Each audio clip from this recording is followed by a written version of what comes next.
Hey party people, welcome back. This is video 2 in my flat series that has everything to do with drawings and nothing to do with shoes. If you haven't seen the first video in my flat series, I highly recommend that you do so that you are up to speed with what flats are, how they're used in the industry, why you need them as a designer, and anyway, so as I promised, today we're going to be working on how to make your own flats template. There are a lot of templates floating out there. A lot of them suck, so just make your own. And I promise it's not going to be as hard as you might think. The number one thing you're going to need for your flats template is photos of dress forms. Yeah, that's right. You're not going to be building them from scratch. You're going to be using dress forms. Why? Because you use dress forms to drape your clothes and to test your patterns and everything. So why wouldn't you draw the clothes from the thing you're going to use to make the clothes? Am I right? Right. So you can either take photos of your own dress form or get pictures from the internet. Whether you do menswear or women's wear, whether they are bifurcated with legs or not, I just call them dress forms because that's what I'm used to. So if you're doing menswear, that's fine. I'm just always going to call them dress forms. What do menswear designers call them? Suit forms? Whatever. When looking for your pictures, I don't want you to use images like this, where these are obviously adorable little dress forms used for display in a store or some such, like, you know, paper mache collaged on top. This is not what we're looking for. This is also not what we're looking for. This is a very pretty photograph done in natural light of a very nice dress form. And this doesn't work for us because A, it doesn't have legs, and you need your flats templates to have legs. And B, it's shot at a really weird angle. It's 3/4 and it's shot from above, so you see the tops of the shoulders. You want photos like these where they are like dead on in front of you. They were obviously taken at waist level because the waists are straight across and perpendicular to the center front or center back.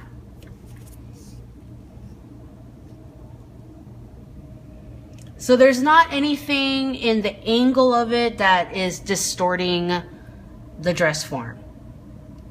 This one is awesome because someone went and applied seam tape to all the lines. This one doesn't, not a problem. You can just draw your own center front and center back. This one is 2 1/4 inches wide. And so 1 1/8 inches is the center back. This is our center. Don't use the pole as any indication of where the center is or if it's, you know, perfectly aligned, because those poles, they don't always sit perfectly right. And I use the dress form lines. So now that you've got your perfectly straight, dead on photo of a dress form, you're gonna take a sheet of tracing paper,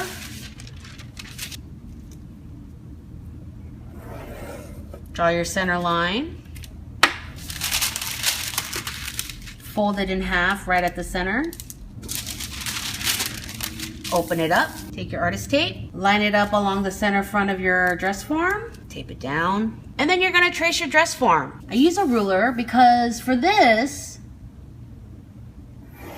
I actually want everything to be really, really straight.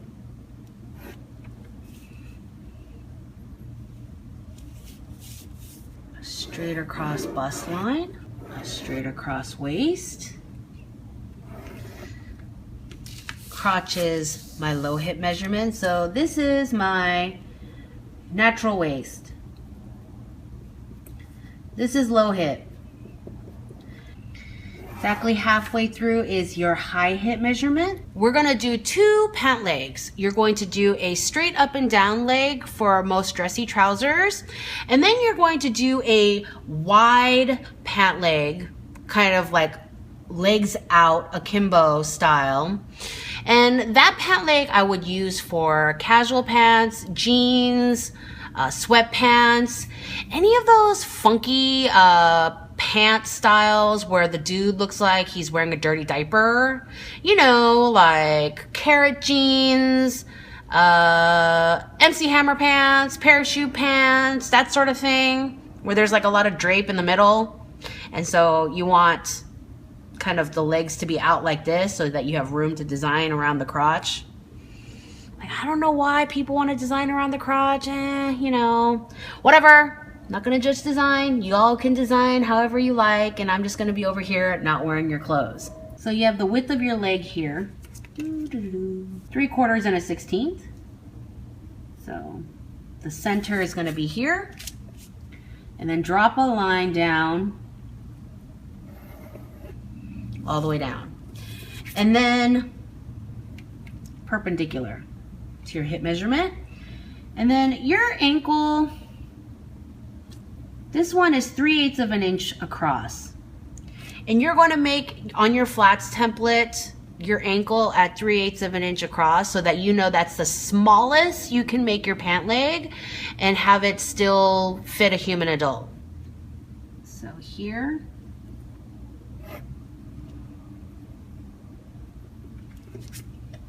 And then we have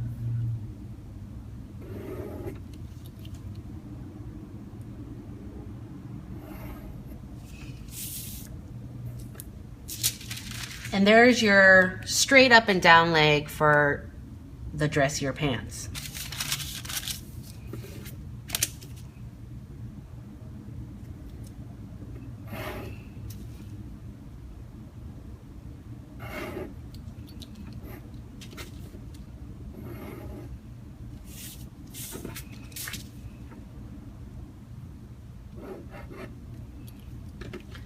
What I'm doing now is tracing that leg.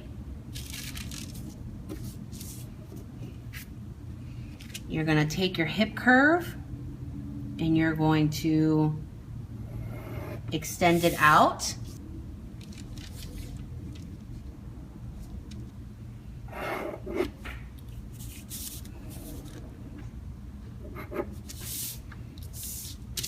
And now you have two pant legs to choose from when you're developing your flats. And now we're going to do the bust, shoulder, and sleeves. Here's her bust. We're going to mark her princess seam.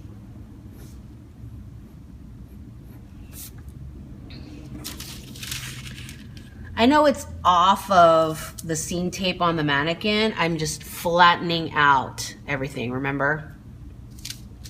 And then just like my double-headed Mickey Mouse technique with the croquis building, I'm gonna add another circle here. This is about the same size as her breast to mark the shoulder. And you're gonna give me two arms. The first one you're gonna give me is an arm that is hanging to the side.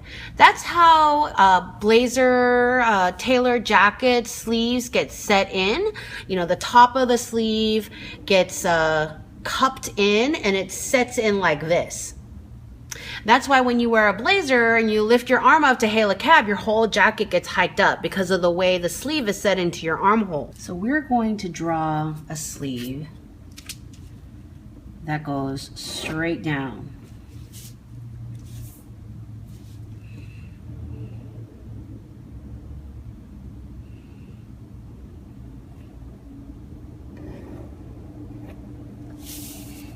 And then the hem is going to be perpendicular, but at crotch level, right at the wrist. The second sleeve we're gonna do is one that goes straight out from the shoulder, which is how many button-down shirts and t-shirt sleeves are constructed.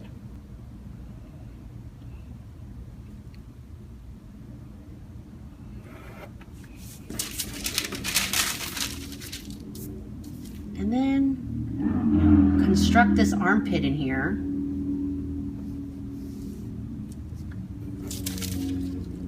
And here. And now you have two sleeve options for dressy and tailored and casual and boxy types of sleeves. Some people like to do a third sleeve in between. So use that shoulder and then extend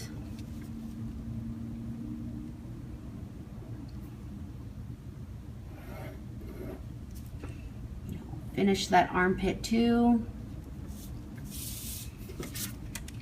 This is again 3 1/4.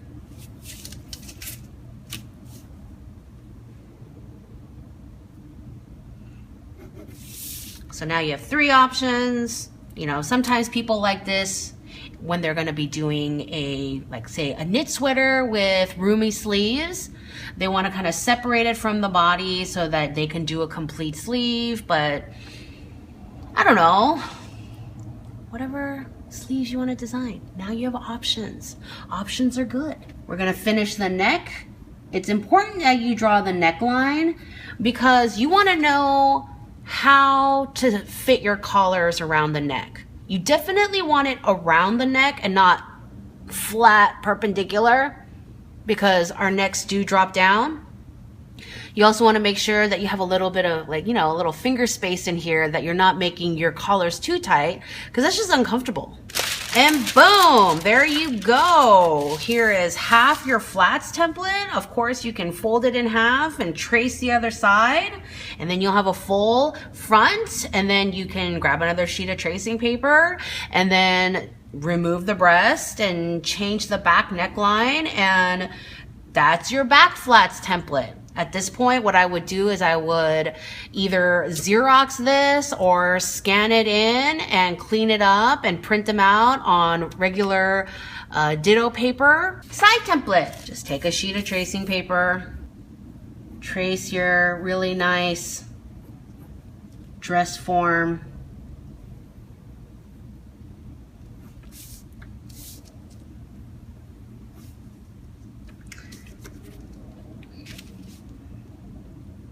There's your shoulder, there's your neck. So your collars are gonna follow that curve. You're gonna show me a little bit of that shoulder seam. Here's the side seam. I'm going to, again, simplify the leg.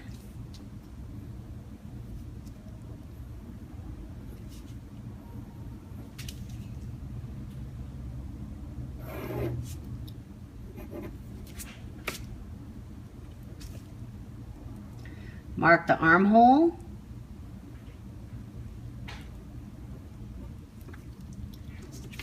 And then you can drop a sleeve in here.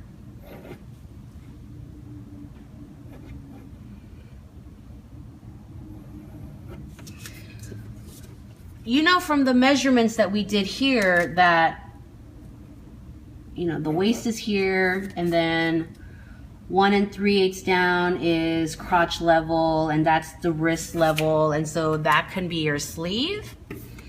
You know, halfway between is going to be your high hip measurement. We've got our bust in here.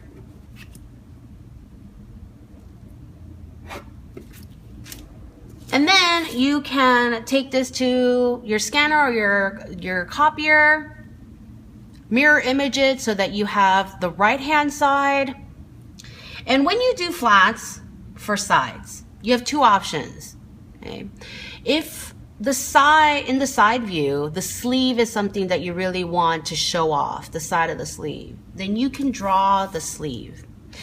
But if you want to show off a detail on the side of the torso, what you can do is, you know, let's say you have a shirt going on here and it's kind of blouson-y. And then you have like a side panel here, and your side panel has all these pin tucks across it, and then you're adding flower appliques because, you know, that's your jam, flower appliques. Okay, let's say you want to do that, but in your actual garment, you're going to have a sleeve. You don't want to hide that. You want to show that because that's the detail that you want to express. And so what I would do is I would just draw a dotted line for the armhole. And then your front and back flats will show the kind of sleeves you're constructing. And this just becomes a design detail flat. As always, before you finalize your croquis, I want you guys to think about your customer, who you're designing for, and change the body to accommodate your customer. If you're doing super tall menswear, then you want to elongate your figure, figure out those proportions so that when you're doing your flats, your clothing looks as long as you're going to make them. And when you're designing using flats, then you can see what your clothing looks like really long. So you're designing right. And if you're doing women's wear that is made specifically for top heavy women and you're accommodating large breasts and broader shoulders, then you want your flats template to reflect that so that your flats look like your resulting garments. So take your kind of regularly, you know, your average proportioned dress form flats template, change the proportions to fit your customer, and then scan it in. If you're really good at programs like Adobe Illustrator, then yeah, you can just scan in your dress form pictures and then lay down another layer and use your pen tool to draw your flats template in Illustrator. And it's actually, you know, if you are good at Illustrator, I would recommend that approach because your lines will be straighter, more exact.